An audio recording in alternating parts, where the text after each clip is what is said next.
আজিকর কাণ্ডের বিচার চেয়ে সারা দেশে 1 ঘন্টা পেন ডাউনের ডাক দিল আইএমএ। তারই প্রভাব পড়ল বীরভূমের সিউড়িতে, সিউড়ি সদর হসপিটালে।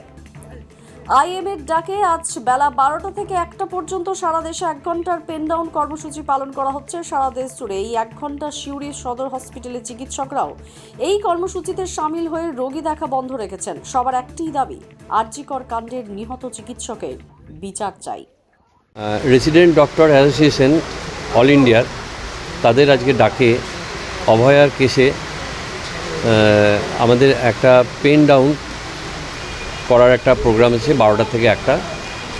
সেটাকে আমরা সমর্থন জানাচ্ছি, কারণ আমরা এখন গোটা ভারতবর্ষের ডক্টর ফ্র্যাটার্নিটি এক, এটা প্রমাণ করার জন্যই যে আমাদের যে কোনো জায়গায় যে কোনো ডাক্তারি সংগঠন অভয়ার কেসে যা বলবে আমরা সব একত্রিতভাবেই আমরা সে লড়াই লড়ব। এবং তার জন্য তাদেরই আজ এই ডাক, সেই ডাকে আমরা 12টা থেকে 1টা আমরা পেন ডাউন করেছি। আমরা কেউ পেশেন্ট দেখছি না, হাসপাতালেও আউটডোর করছি না, আমাদের এটা বন্ধ আছে।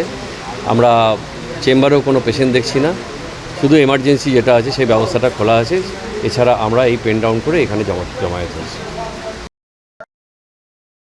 দ্য সহজ পাঠ, সহজ কথা, সঠিক তথ্য।